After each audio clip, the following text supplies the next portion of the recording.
What's Good morning. good? Good morning. Good morning. I'm here with Kathy Shelton. We're here at the Marion Anderson Center in Brinkley, Arkansas. I was just talking to her. We were looking at the Monroe Argus. That's a local newspaper, and we were going back and forth. We were getting into it. I was sorry. Good Well, morning, everyone. good morning. I'm excited to hear what you guys were talking about. I want to thank Miss Kathy so much again for coming to speak with us. I've been looking forward to talking with you again. I want to introduce Miss Kathy Shelton. She is the executive director at the Marion Anderson High School Commission. She's a quorum court justice, school board member for Brinkley High School District. She was born in Brinkley, graduated from Brinkley High. She traveled to Michigan to receive a bachelor's degree in computer science at Detroit College of Business, continuing her education at Central Michigan University. Mount Pleasant, Michigan, she received a master's in general administration. Kathy later moved back to Arkansas and became a community activist. She's the manager of Sweet Petals Floral and Fashion. Kathy believes that everyone is entitled to equal opportunity. Coming up, she was taught each one, teach one. I love that. Believing that if we can work together or when we work together, we all win. I love that so much. I believe that so much. I'm so excited to talk with you, Miss Kathy, again, because I have a lot of questions about Brinkley's school board and how, if anything has changed since we last talked last month with the LEARNS Act. And also, I would love more information on quorum courts. I know that's been a big topic. Maze and I were talking about the bill that Mary Bentley introduced, the House bill that had to do with the public meetings. So definitely have some questions for you this morning. I But think we lost them. I think so too. Hopefully we can get them back on. They had a little bit of problem with connectivity when we were there last month, so I hope that they can get back on pretty quick. But we can still. There's still a lot of stuff we can talk about, and the Marvel School District Yeah. decision is probably another good thing to talk about. Yes. I did see that article yesterday. They met. And I know that it was something that they were looking at prior to LEARNS. The school district wasn't meeting that 350 student threshold that is needed. And I didn't quite see what the final decision was with that. It looks like they are going to try to move that into a charter school. No, I don't think so. I'm not sure, but they may know. They may know more about it in Brinkley. And we just tap back in. Well, We were talking about Marvel School District and what's going on over there. They were given to a school that was in Pine Bluff, St. Peter's or somebody picked it up. It's a charter school, and they gave Marble to them instead of letting them come to Brinkley. What? Yes. So the madness is already beginning. how is So that they going to work out? that means that they don't have a public school in Marvel anymore. Well, that's what it means. It's run. It's now it's a charter It school. will become a charter school. Now, my question is, okay, see, the high school that I went to in New York, see, I went through high school in New York City. We didn't have charters back then, but over the years, they switched out that school to be a charter school. Now, the structure is still there. It's just the name of the school, itself is something different, and the school itself is busted up into different types of, or different schools within the same building. Now, my question is this. if you're shifting around all these kids, these are kids in the beginning, the way that the school is now, as one school, and you're busted up because it's no longer a public school. Now it's a charter school. Now you're shifting other kids into the same building for the most part, and having different schools in the same structure with different courses in the same structure, and the kids that can't afford it, that maybe live right across the street, are being shipped away from that school because they need something else. Or now, the way that it's structured here under the Learns Act, those kids that are pushed out are either going to be homeschooled or displaced, because if they're not picked up by some other school, they're just not in school.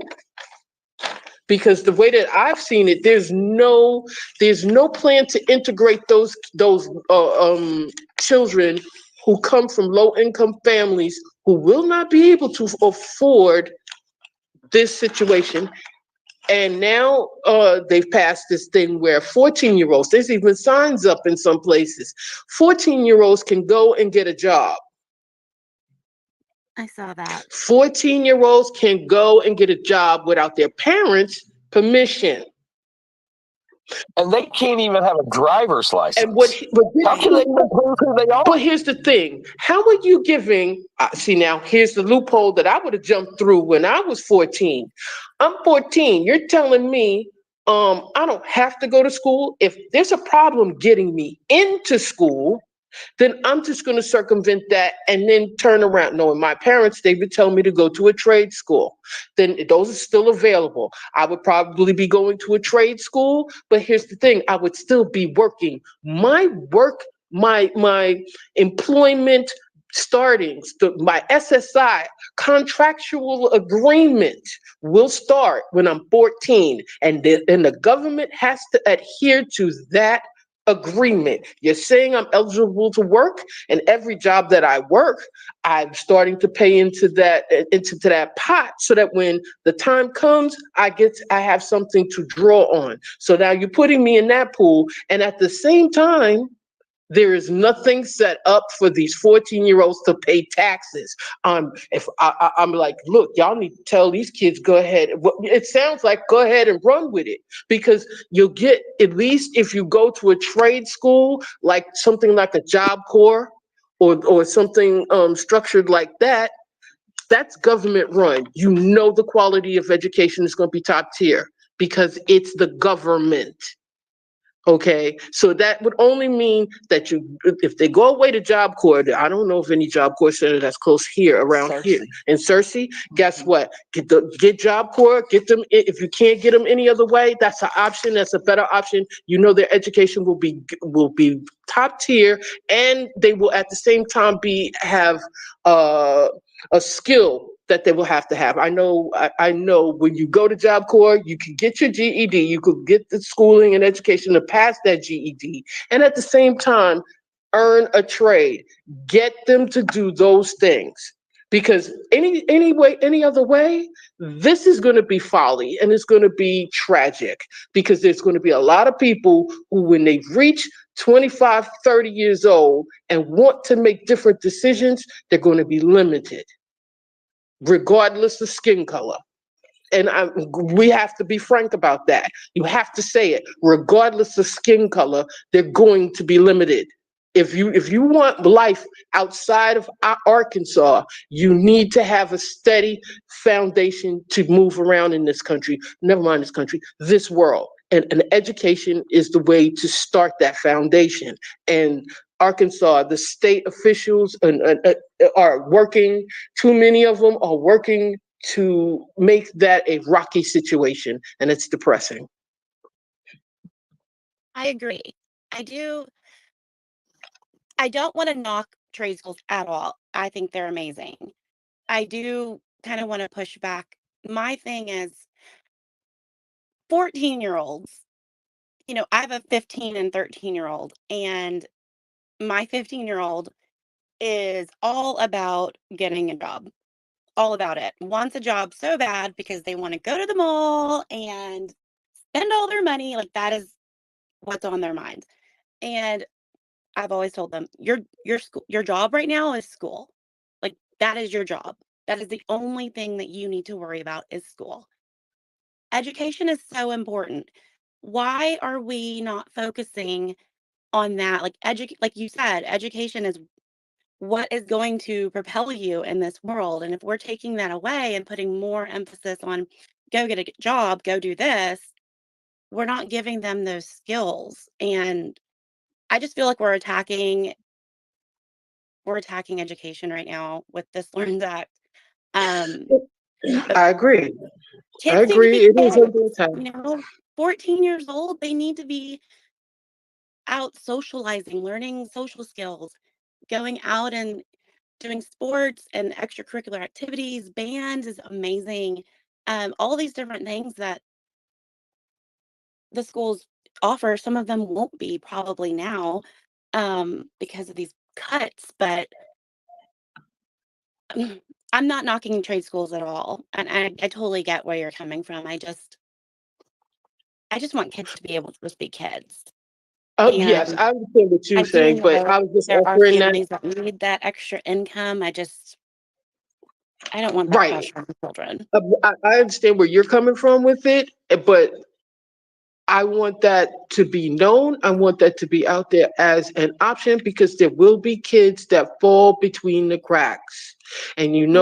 majority of the time, those cracks will become very, very deep and almost it's seemingly insurmountable if you are a child of color. Okay, the windows and things of that nature for opportunity start to narrow once you turn between the years of 18 and 21.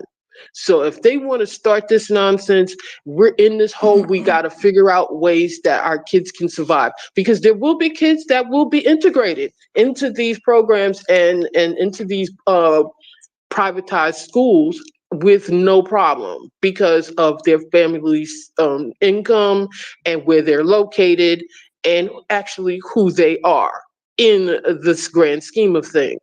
But there, on the flip side of that, there will be kids whose parents will be faced with moving. We've got the Tyson plant going through it right now, and Same. they're looking like they're going to be closing. So that's going to be a motivation for a lot of people who are in these situations where the plant is leaving. I've got to find another job. They don't want to leave and go to Texas because they're not getting compensated properly to make that move, and they have more than one mouth to feed.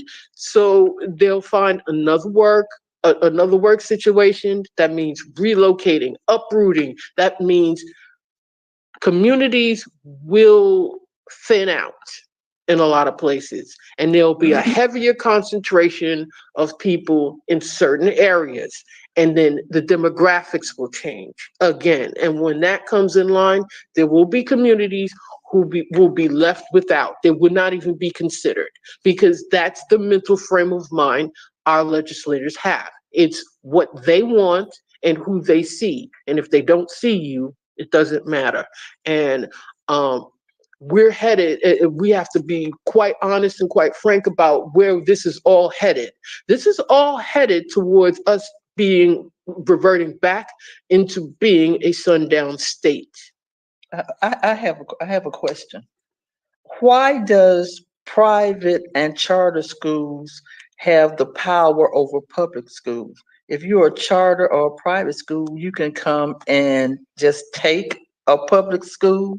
Why can't the public school have that same power? I Money, don't get that out. money. I, I, I, I don't Yeah. know. I'm not. This isn't coming from like a completely educated opinion. My opinion just it comes down to money. Private schools don't have that financial oversight. Um,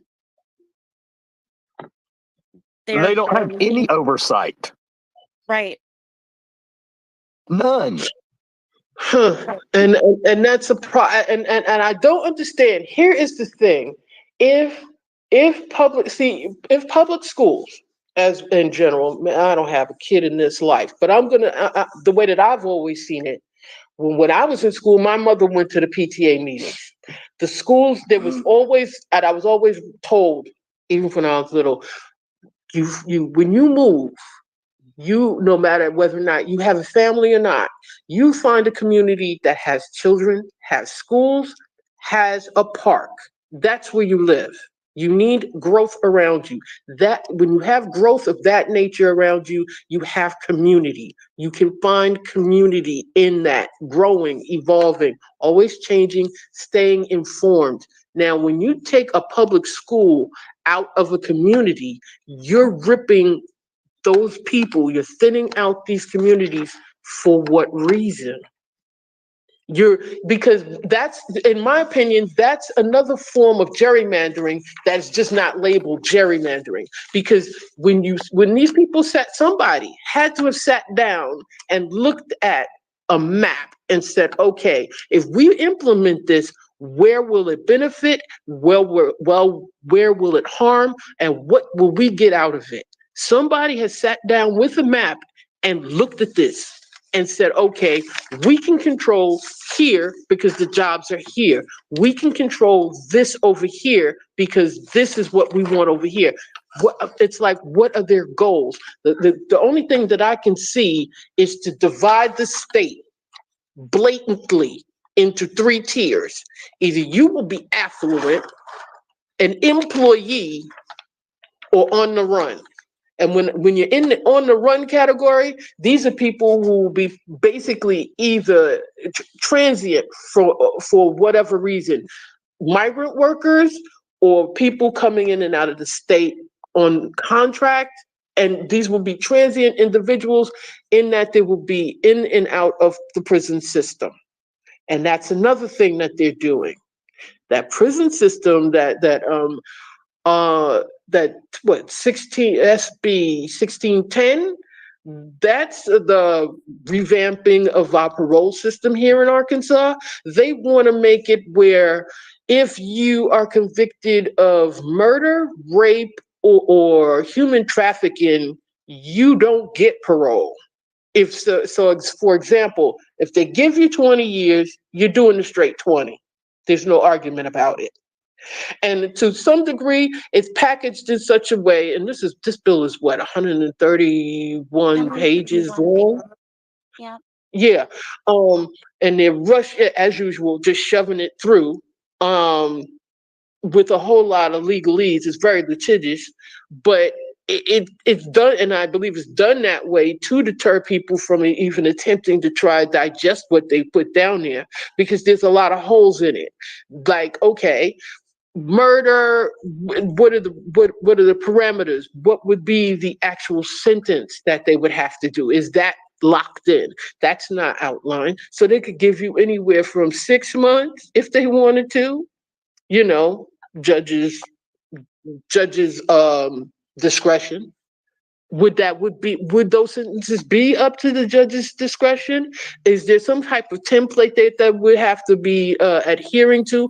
Who would be overseeing this? Okay. Trafficking. Okay.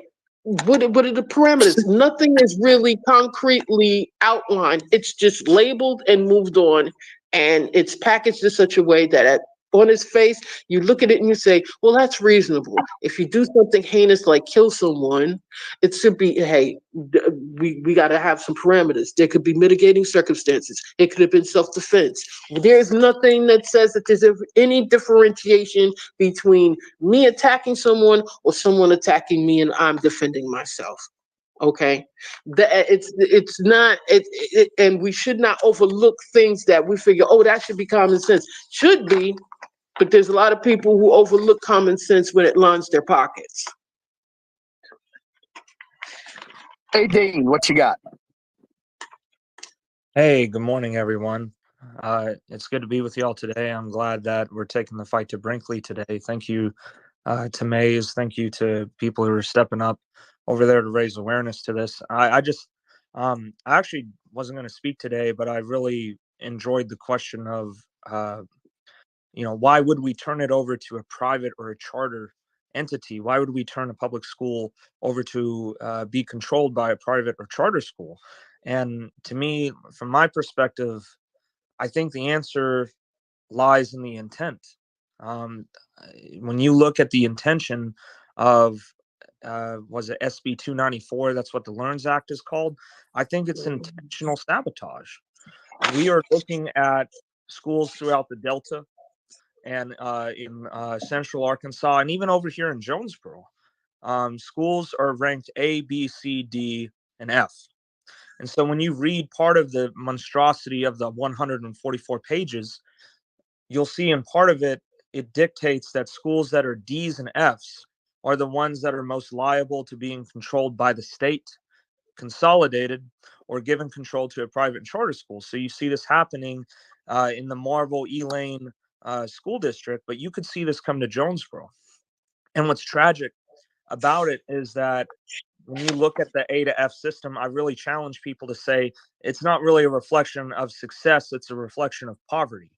And so what you're telling is that you look at Jonesboro High School. Jonesboro High School is a very good high school. It is well known for providing a lot of different services and a lot of different trades and a lot of different focuses. You can get your kid a quality education there. Valley View High School is also a decent school. I'm not knocking Valley View, but if you live in Jonesboro, you know that Valley View is overwhelmingly white, overwhelmingly higher volume of income. So how do you think the schools are ranked? Valley View is an A, and JHS is a C. So you're telling me that Jonesboro High School is going to be in jeopardy. It is towing that border that they have established, an arbitrary border, and they could be controlled by the state simply because they have a more diverse class of students. And that is horrendous because when I have children and I have the luxury of choosing, if I have the luxury of choosing where my kids go to school, I'm going to send my kids to Jonesboro High School because I know that they'll get more experience with diversity. I know that they'll get a good education, and that's not a knock at Valley View, but I was raised in Paragould, Arkansas. 95% of my class was white, and it blew my mind when I went to college and went to Arkansas State my freshman year, and I had Miss Natasha Neal teach us history and our Making Connections class because I thought to myself, wow, I've never had a teacher that's Black. And that blew my mind. And to me, that's a positive experience. That's an experience where diversity opened my eyes a bit. And we have state legislators all across Arkansas that think that diversity is bad. And that's why I don't mean to get long-winded here. I just challenge people to look at the coded language when they're attacking critical race theory, or now they're attacking diversity, equity, and inclusivity. You're trying to tell me that those three words are bad things? These people do not represent all Arkansans. They represent a very select few.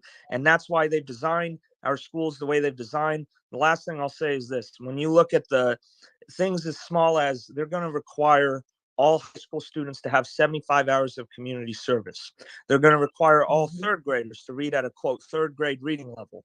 These two things sound very rose-colored glasses, rosy intentions, but I would say that they're not. Because what is going to happen is the state is either going to challenge teachers to deliberately violate the law and not hold those kids to that arbitrary standard, or they're going to fail these kids.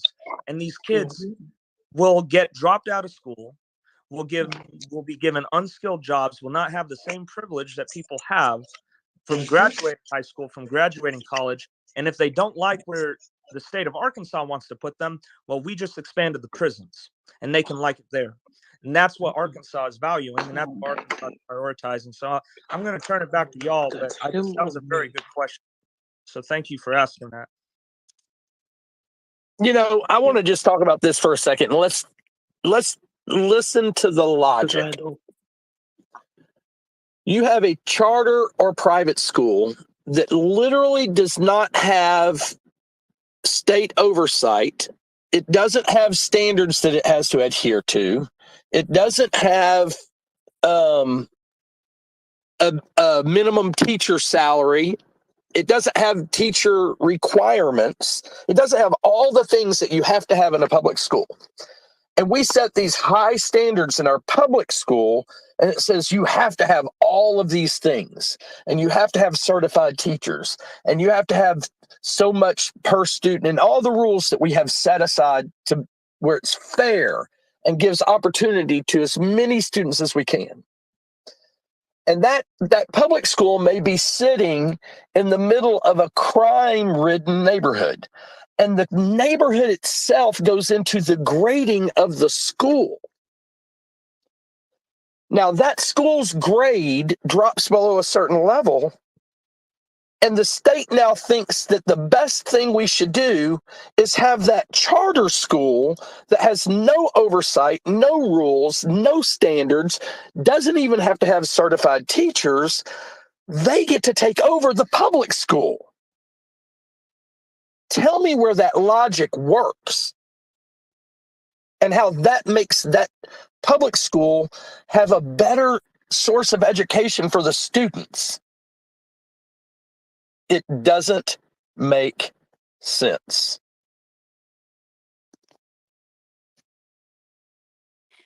It absolutely doesn't make sense. Not at all. It does. No It, logic. it does. It does. If you look at it, it's a cold, hard stare at it. Oh, yeah. It's a turn. It is an actual hand being put into muscle, and money is being put into changing the whole demographic page of the state and how the state will represent itself going into the future. See, we're looking at it at the pain level, and we're looking at it at the here and the now and how much sense it makes. It wouldn't make sense to you if you're being reasonable and you're coming from the world that we've come up in.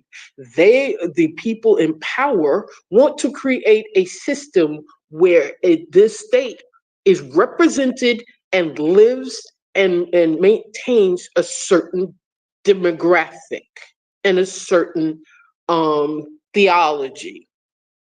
And they want that to be implemented from the ground up. So the pain is now coming from the schools. Then it's gender, which they've already attacked. Next, it will be income and where you can live. Next, it will be if you own property. Can you prove you own that property? Are you up to date with those taxes? If not, they're going to annex it. When they do that, there will be people who, over generations, they know that that property is there. There's a deed with their name on it. But if they can't prove that they are connected to that land and that deed, they will be pushed out because they don't have the money to fight the government. There will be those that will be able to retain their land, and there will be those who will be pushed out. And that will be regardless of skin color.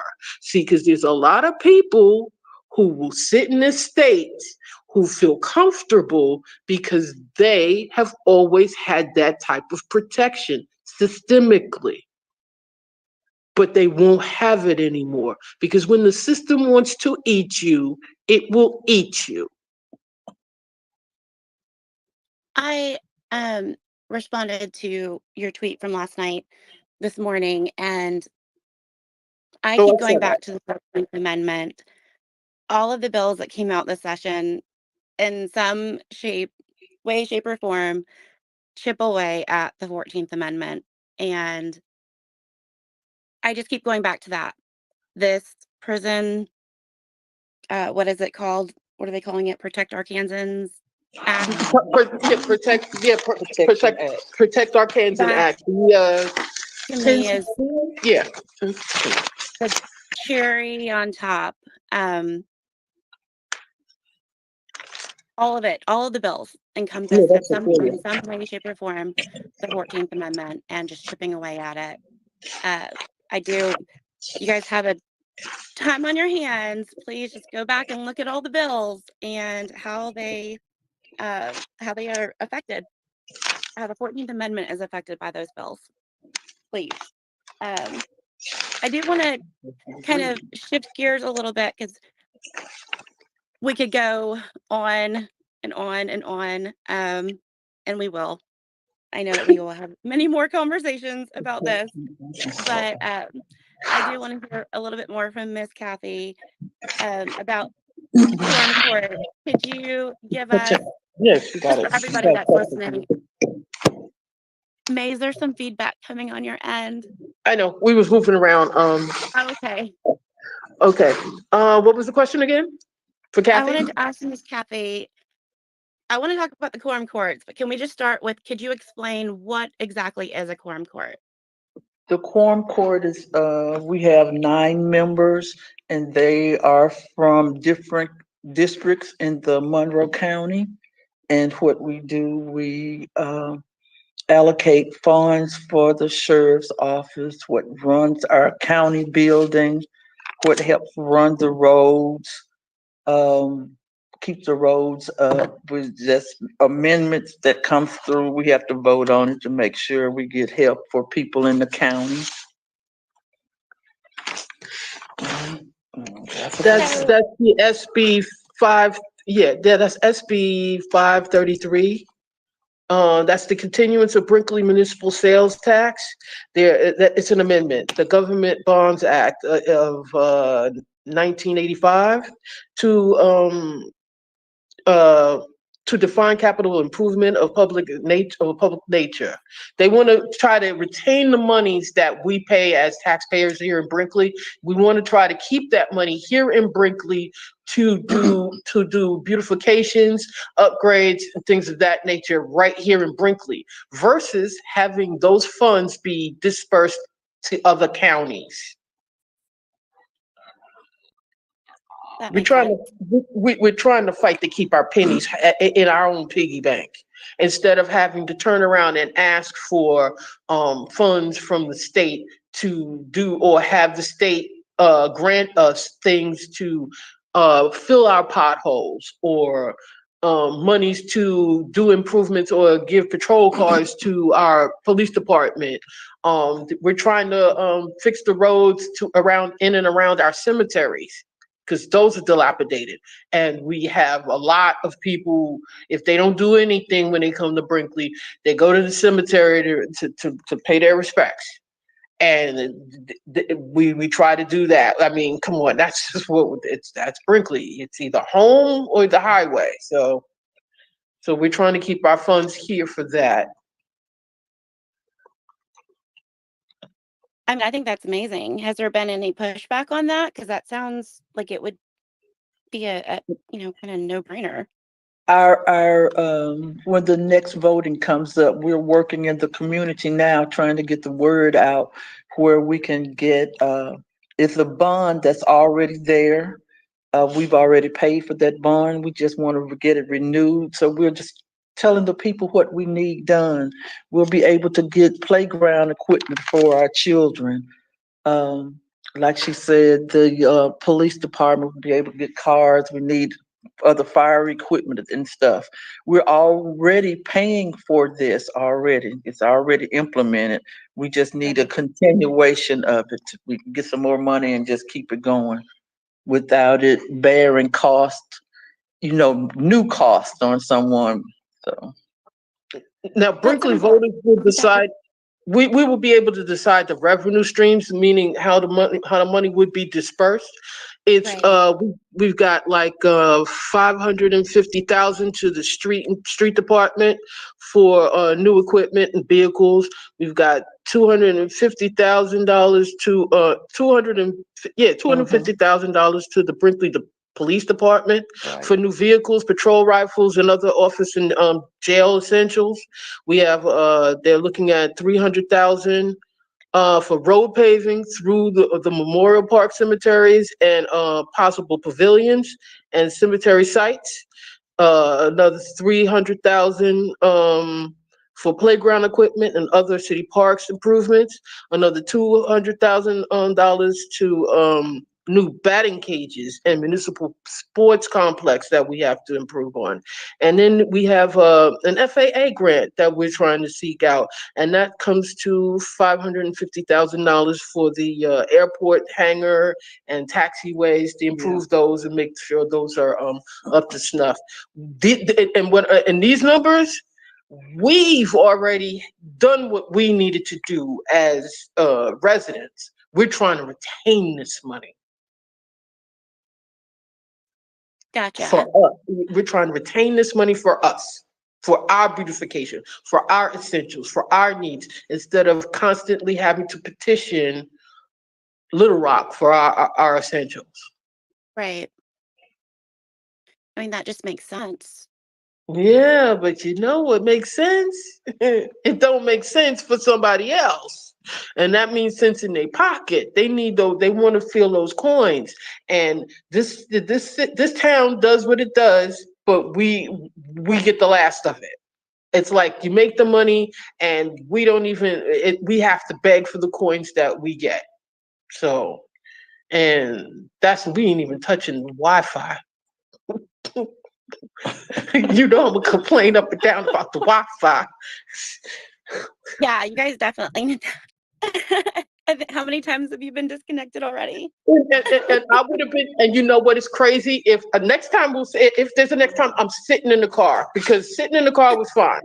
Came in the building and there's a humdinger. I'm like, no, come on now. I've never. But that's life here in Mayberry. Well, you're not too far from Wynn, and I do want to get Steve on to talk about what the caucus did on Wednesday. 'Cause My that heart was goes out to them. Yeah, my heart goes out to them. And we got to do something about that. yes, Yeah, I just want to talk about my experience while I was there. We've been working on disaster recovery. We put a plan into effect within about 12 or 14 hours of the tornado hitting, and we started cutting trees off of houses, and we've had over 100 volunteers sign up and donate and work, and we've had crews in Little Rock, North Little Rock, Sherwood, Cabot, Jacksonville, Wynn, and the surrounding areas of those places. And we've been trying to focus on the areas that are left behind. You know, the tornado went right through wealthy parts of Little Rock, and they have overwhelming support. They have people from all over the country coming in to support. But you can get 20 miles down the road and out in the country, and the cities won't even go out and help them. And they're disabled. So we've been focusing on those, and I think we've cut trees off of about 12 houses for people. And we went to Wynn on Wednesday, and we took Dr. Jones with us, and we took Afro Bites and the Islamic Center for Excellence. And we had a trailer and an SUV full of donations that came from wonderful places. And there were classrooms that put donations together, and we carried up to Wynn, and we took about 30 cases of water. And the Islamic Center for Excellence got up early that morning and cooked Senegalese food, and we took authentic African food. And there was a line, and we got to feed about 70 people. But then I got to go meet with Stevie Nelson, which is the brand new Ward 4 councilman, and we toured his ward. And y'all, I've never seen anything that was that devastating. And no one was helping.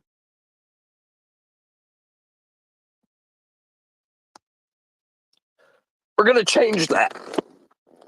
We've got a work day set up. I'm working with a councilman, and we are going to bring resources in and we are going to gather people for May 13th. You know, a lot of people are giving focus to this now, but that fourth ward in Wynn has years of rebuilding, and they've got a year's worth of just cleaning up. So 2 weeks from now, a month from now, 3 months from now, we still have to be helping that community. So mark your calendars, May 13th. That's the right date, right, Calais? I'm not speaking off, am I? Nope, May 13th. And we are going to go start helping Alderman, our Councilman Nelson, and we're going to start helping clean that ward up. And we need all your help. I'm just going to kind of leave it at that, Calais. Thank you. Thank you, Steve. I am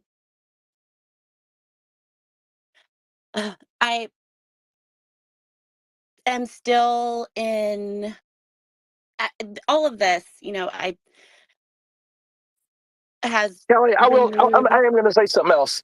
I want to just bring to attention to everybody here, because she would never say it herself. But Calais has been working as the lead for our command center for this disaster relief since it happened 2 weeks ago. And every spare minute of her time, when she could be spending it with her kids, she has been running a command center for us, coordinating people who needed a place to live with people who were donating a place to live, people who wanted to donate goods and where they could take those goods, people who needed help clearing trees off of their houses and getting the crews in the right place. Calais has done that for the last 2 weeks, and she's been amazing. Thanks. Thank you. I mean, honestly, it's the least I could have done. This has been, it's renewed my faith in humanity, to see so many people offer their support and want to help, but not only that, intentionally wanting to help communities and people that are always underserved. And I think that is why I love that that's our focus. A lot of times when these disasters happen, the focus is on a certain area, and it's for, you know, a small amount of time, and then these organizations leave and the communities are left, and the communities that were not given the attention or the focus that they needed are never helped. And so they're not given that opportunity to ever get on their feet at all. And it takes us intentionally going out and seeking those communities and offering that help, going and literally helping them clean up the mess that is left behind, and then helping them get on their feet, because that could be us. That could be us at any moment. That storm could have shifted, and that could have been any one of us. So it has renewed my faith in humanity, just to have so many people reaching out to the caucus, um, and offering to help. But the amount of people that have said, I want this to go to somebody that needs it. Like, I know that everybody needs it, but who isn't getting that attention? And when I talked with you and Kenny yesterday, about the trip and going to the fourth ward, and hearing that, you know, just reminded me of what we heard in the news with Katrina. Um, and this happens over and over and over. And for some reason, our society continually does this with every disaster that happens. And you would think we would learn, but we haven't. Um, but I'm glad that there are people that are intentionally going out and trying to help in any way possible. And we will be going out May 13th. We will be going and helping clean up. And, there are people that they can't go to these centers that have been set up in the center of town. They don't have vehicles. Their vehicles were destroyed. There's no transportation. So we are going to go to them and bring them what they need and help them fill out the paperwork that they need to fill out. We're going to bring counselors because this was a traumatic experience, and I can't even imagine what they're going through right now. And it's not going to just go away in a month or two. It's going to be a process. So we are there for the long term. And I really do hope that we can get some people to help with this, because we're going to need as many volunteers as possible. Hey, Kelly, I also want to bring to the attention of everybody in this room, and I look around and I see Deborah from Cersei and Madeline and people that are in here every week, and Shamal Carter, who is a frequent guest and co-host from Northeast Arkansas, is from the Fourth Ward, and he lost his sister. So keep him in your prayers.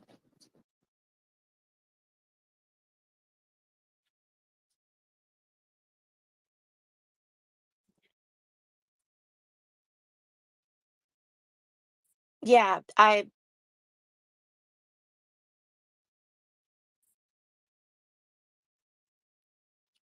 he did. I'm trying not to lose it. He did ask if we could all just keep his family, lifted in prayer. She will be buried tomorrow. I haven't shared the story, but there's an article the news wrote about what happened. If you guys want to look at that. This hits home. This could have been any one of us. And when things like this happen, it is our obligation as human beings to be there for each other. It was one of us. It was.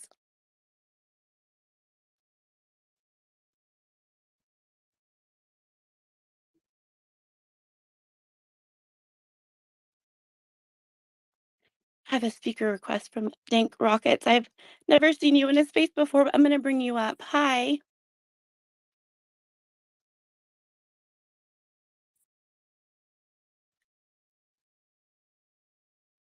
How are you?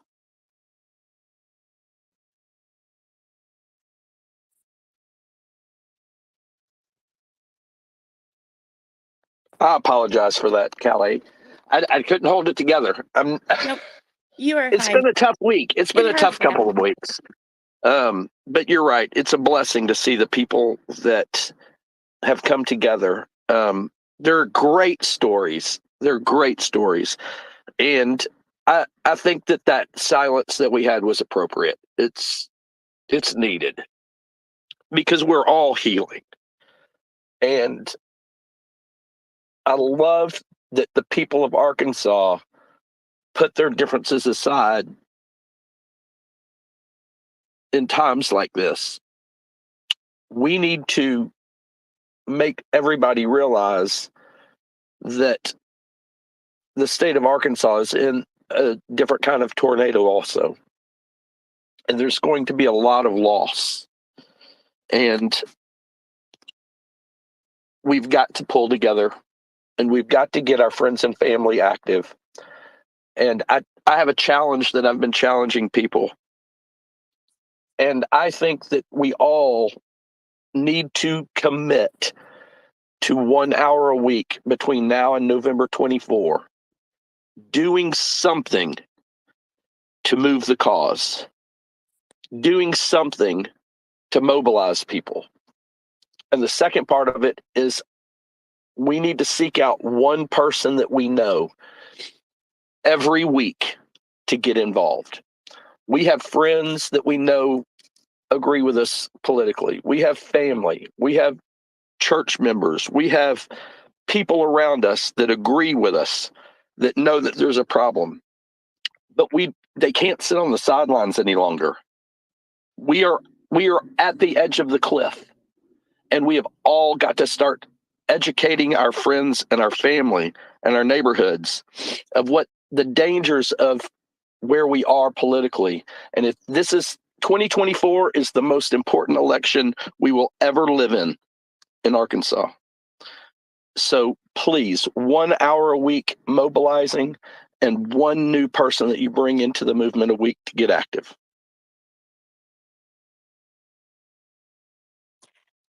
I love that.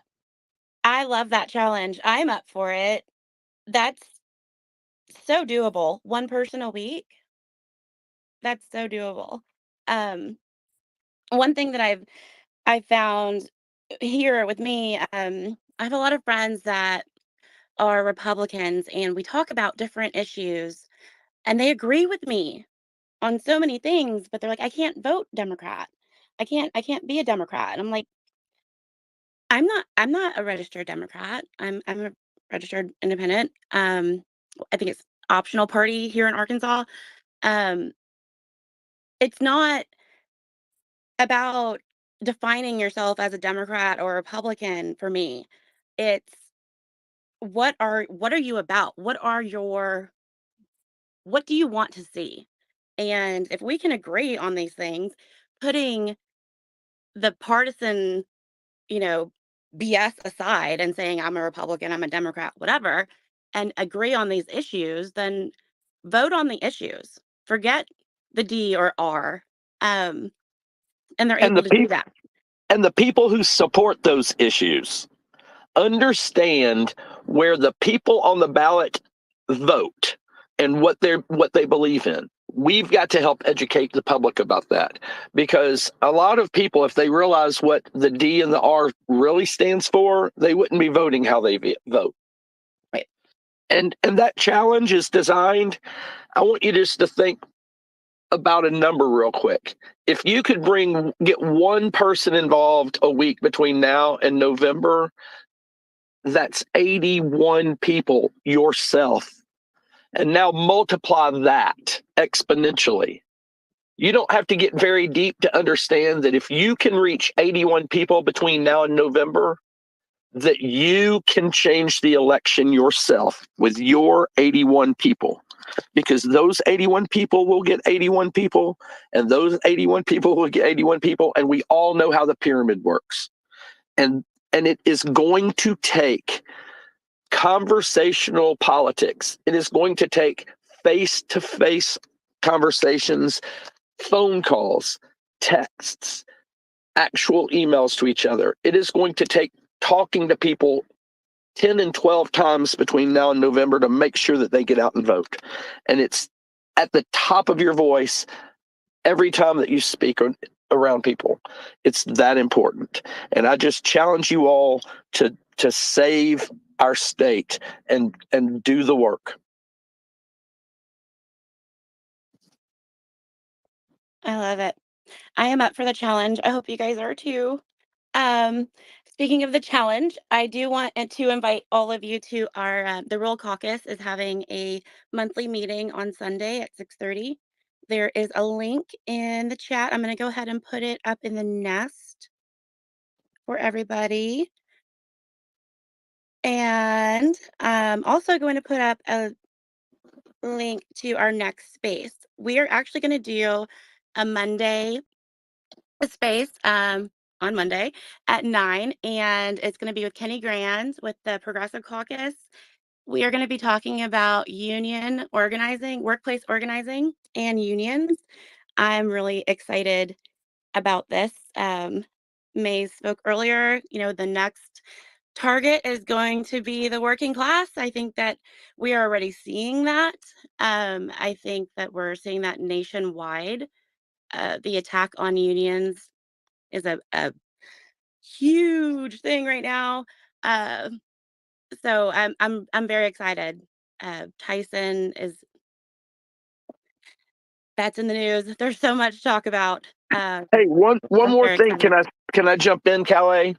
Yeah. I'd like everybody to mark their calendars for the 27th of this month. 2 weeks from yesterday, it's a Thursday. The Central Arkansas Public Education, or Central, I can't even say it, CAPES. We are having a statewide rally on the 27th at 6 o'clock. Festivities will start at 5, and we will have speakers starting at 6. And the statewide rally is going to happen in 6 different organized locations, and that's in Fayetteville, West Memphis, Jonesboro, Arkadelphia, Little Rock, and Pine Bluff. And if you can't make it to those locations, we're going to ask people in their own towns to organize at their own courthouse. But we are going to start this process, and we are going to veto the LEARNS Act, and we're going to start reversing some of the damage that the Sarah Huckabee Sanders administration has put into effect. So all of you, put it on your calendars. Tell all your friends, tell your families, April 27th in those 6 cities. If you can't be there, organize one where you live. That's awesome. I will try to get something out and tweet it out and share that later today. I'm looking forward to that. There's also a protest today at the Capitol at noon. It's I'm not going to even name it because I don't know what off the top of my head. I'm going to get it wrong. I don't want to give you guys wrong information. But they are protesting various issues. It is on Facebook if you guys want to look it up. But definitely some good issues to get involved with. Gosh, I know that there's so much that oh yes. So I went to the Lone Oak Democratic meeting this week, and Lone Oak will be at the Cabot Fest on next Saturday, and they will have a booth. You guys will be able to come and check them out if you guys want to come to Cabot Fest. Strawberry Fest, sorry. And you'll be able to sign the LEARNS petition there once that is ready to go. Maze, did you have any last thoughts, Miss Kathy? No, we're just happy to be here. Well, thank you so much for coming. I am really looking forward to talking to you guys next month. I hope that everything goes well with what your court is doing there, and that you're able to get that extension and keep that money in Brinkley. Yeah. Thanks. Thank you. Thank you guys for coming this morning, and I hope to see you on Monday. We're going to talk about unions. Thanks, Calais. Appreciate everything.